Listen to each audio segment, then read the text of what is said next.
भगवान के सारे कर्म भी जो परम पुरुष को प्रसन्न करने के लिए संपन्न किए जाते हैं सत हैं। हे पार्थ, श्रद्धा के बिना यज्ञ, दान या तप के रूप में जो भी किया जाता है वह नश्वर है, वह असत कहलाता है और इस जन्म तथा अगले जन्म दोनों में ही व्यर्थ जाता है।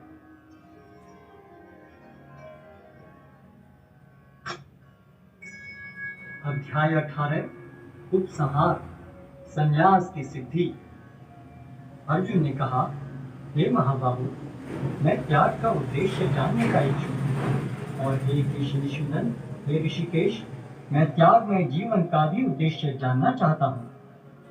भगवान ने कहा, भौतिक इच्छा पर आधारित कर्मों के परित्याग को विद्वान उन्हें ऐसे फल का सुख दुख नहीं भोगना पड़ता। हे महाबाहु अर्जुन, वेदांत के अनुसार समस्त कर्म की पूर्ति के लिए 5 कारण हैं। अब तुम इन्हें मुझसे सुनो। कर्म का स्थान शरीर, कर्ता, विभिन्न इंद्रियां, अनेक प्रकार की चेष्टाएं तथा परमात्मा, ये 5 कर्म के कारण हैं। मनुष्य अपने शरीर, मन या वाणी से जो भी उचित या अनुचित कर्म करता है वह इन 5 कारणों के फलस्वरूप होता है। अतः जो इन 5 कारणों को न मानकर अपने आप को ही एकमात्र कर्ता मानता है वह निश्चय ही बहुत बुद्धिमान नहीं होता और वस्तुओं को सही रूप में नहीं देख सकता। जो मिथ्या अहंकार से प्रेरित नहीं है, जिसकी बुद्धि बंधी नहीं है, वह इस संसार में मनुष्यों को मारता हुआ भी नहीं मारता, न ही वह अपने कर्मों से बंधा होता है। ज्ञान, ज्ञेय तथा ज्ञाता, ये तीनों कर्म को प्रेरणा देने वाले कारण हैं। इंद्रियां, कर्म तथा कर्ता, ये 3 कर्म के संघटक हैं। प्रकृति के 3 गुणों के अनुसार ही ज्ञान, कर्म तथा कर्ता के 3 भेद हैं। अब तुम मुझसे इन्हें सुनो। जिस ज्ञान से अनंत रूपों में विभक्त सारे जीवों में एक ही अविभक्त आध्यात्मिक प्रकृति देखी जाती है, उसे ही तुम सात्विक जानो। जिस ज्ञान से कोई मनुष्य विभिन्न शरीरों में भिन्न भिन्न प्रकार का जीव देखता है, उसे तुम राजसी जानो। और वह ज्ञान जिससे मनुष्य किसी एक प्रकार के कार्य को जो अति तुच्छ है सब कुछ मानकर सत्य को जाने बिना उसमें लिप्त रहता है, तामसी कहा जाता है। जो कर्म नियमित है और जो आसक्ति, राग या द्वेष से रहित कर्मफल की चाह के बिना किया जाता है वह सात्विक कहलाता है। लेकिन जो कार्य अपनी इच्छा पूर्ति के निमित्त प्रयास पूर्वक एवं मिथ्या अहंकार के भाव से किया जाता है वह रजोगुणी कहा जाता है।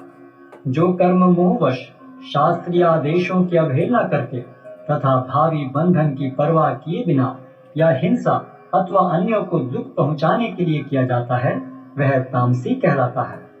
जो व्यक्ति भौतिक गुणों के संसर्ग के बिना अहंकार रहित संकल्प तथा उत्साह पूर्वक अपना कर्म करता है और सफलता अथवा असफलता में अपने स्वभाव के अनुसार निर्दिष्ट कर्म कभी भी पाप से प्रभावित नहीं होते। प्रत्येक उद्योग किसी न किसी दोष से आवृत होता है, जिस प्रकार अग्नि धुएं से आवृत रहती है। अतएव हे कुंती पुत्र, मनुष्य को चाहिए कि स्वभाव से उत्पन्न कर्म को भले ही वह दोषपूर्ण क्यों न हो कभी त्यागे नहीं। जो आत्म संयमी तथा अनासक्त है एवं जो समस्त भौतिक भोगों की परवाह नहीं करता वह संन्यास के अभ्यास द्वारा कर्म फल से मुक्ति की सर्वोच्च सिद्ध अवस्था प्राप्त कर सकता है। हे कुंती पुत्र, जिस तरह इस सिद्धि को प्राप्त हुआ व्यक्ति परम सिद्धावस्था अर्थात ब्रह्म को सर्वोच्च ज्ञान की अवस्था है प्राप्त करता है, उसका मैं संक्षेप में तुमसे वर्णन करूंगा, उसे तुम जानो। अपनी बुद्धि से शुद्ध होकर तथा धैर्य पूर्वक मन को वश में करते हुए इंद्रिय तृप्ति के विषयों का त्याग कर राग तथा द्वेष से मुक्त होकर जो व्यक्ति एकांत स्थान में वास करता है, जो थोड़ा खाता है, जो अपने शरीर, मन तथा वाणी को वश में रखता है, जो सदैव समाधि में रहता है तथा पूर्णतः विरक्त, मिथ्या अहंकार, मिथ्या शक्ति, मिथ्या गर्व, काम, क्रोध तथा भौतिक वस्तुओं के संग्रह से मुक्त है, जो मिथ्या स्वामित्व की भावना से रहित तथा शांत है, वह निश्चय ही आत्म साक्षात्कार के पद को प्राप्त होता है। इस प्रकार जो दिव्य पद पर स्थित है वह तुरंत पर ब्रह्म का अनुभव करता है और पूर्णतया प्रसन्न हो जाता है। वह न तो कभी शोक करता है न किसी वस्तु की कामना करता है। वह प्रत्येक जीव पर समभाव रखता है उस अवस्था में वह मेरी शुद्ध भक्ति को प्राप्त करता है। केवल भक्ति से मुझ भगवान को यथारूप में जाना जा सकता है। जब मनुष्य ऐसी भक्ति से मेरे पूर्ण भावनामृत में होता है तो वह वैकुंठ जगत में प्रवेश कर सकता है। मेरा शुद्ध भक्त मेरे संरक्षण में समस्त प्रकार के कार्यों में संलग्न रहकर भी मेरी कृपा से नित्य तथा विनाशी धाम को प्राप्त होता है। सारे कार्यों के लिए मुझ पर निर्भर रहो और मेरे संरक्षण में सदा कर्म करो। ऐसी भक्ति में मेरे प्रति पूर्णतया सचेत रहो। यदि तुम मुझसे भावना भावित होगे तो मेरी कृपा से तुम बद्ध जीवन के सारे अवरोधों को लांघ जाओगे। लेकिन यदि तुम मिथ्या अहंकारवश ऐसी चेतना में कर्म नहीं करोगे और मेरी बात नहीं सुनोगे तो तुम विनष्ट हो जाओगे। यदि तुम मेरे निर्देशानुसार कर्म नहीं करते और युद्ध में प्रवृत्त नहीं होते हो तो तुम कुमार्ग पर जाओगे।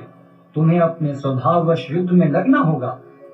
इस समय तुम मोहवश मेरे निर्देशानुसार कर्म करने से मना कर रहे हो, लेकिन हे कुंती पुत्र, तुम अपने ही स्वभाव से उत्पन्न कर्म द्वारा बाध्य होकर वही सब करोगे। हे अर्जुन, परमेश्वर प्रत्येक जीव के हृदय में स्थित है और भौतिक शक्ति से निर्मित यंत्र में सवार की भांति बैठे समस्त जीवों को अपनी माया से घुमा रहे हैं। हे भारत, सब प्रकार से उसी की शरण में जाओ। उसकी कृपा से तुम परम शांति को तथा परम नित्य धाम को प्राप्त करोगे। इस प्रकार मैंने तुम्हें गुह्यतर ज्ञान बतला दिया। इस पर पूरी तरह से मनन करो और तब जो चाहो सो करो। क्योंकि तुम मेरे अत्यंत प्रिय मित्र हो, अतः मैं तुम्हें अपना परम आदेश, जो सर्वाधिक गुह्य ज्ञान है, बता रहा हूँ। इसे अपने हित के लिए सुनो।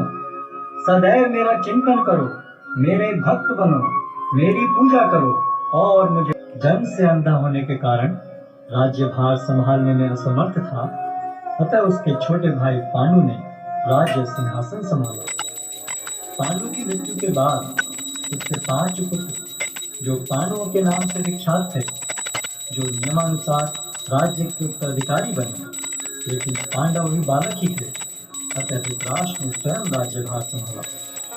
धृतराष्ट्र के 100 पुत्र थे, जो कौरवों के नाम से जाने जाते थे। जब पांडव बड़े होकर राज्य संभालने लायक हुए तो वे संपूर्ण राज्य नहीं लेना चाहते थे, हालांकि वो उनका नियम संगत अधिकार था।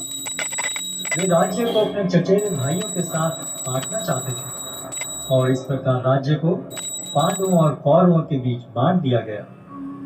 लेकिन कौरवों में ज्येष्ठ दुर्योधन अपने भाग से संतुष्ट न था। वो संपूर्ण राज्य को स्वयं ही भोगना चाहता था। उसने पांडवों को मारने के लिए कई षड्यंत्र रचे, लेकिन वो असफल रहा।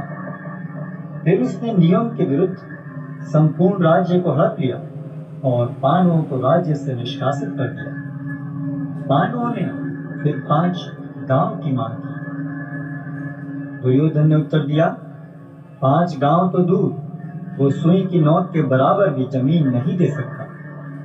भगवान श्री कृष्ण ने जमीन के इस झगड़े को शांतिपूर्ण एवं अहिंसात्मक तरीके से सुलझाने का प्रस्ताव रखा, लेकिन दुर्योधन ने यह प्रस्ताव को अस्वीकार करते हुए पांडवों के प्रति युद्ध की घोषणा कर दी और इस प्रकार महाभारत का महान युद्ध अवश्य भारी हो गया। युद्ध की तैयारी में अर्जुन और दुर्योधन दोनों ही भगवान श्री कृष्ण के पास सहायता मांगने गए। भगवान श्री कृष्ण उनकी मदद मांगने को आए किसी भी व्यक्ति को नहीं ठुकराते थे, चाहे वह सज्जन हो या दुर्जन।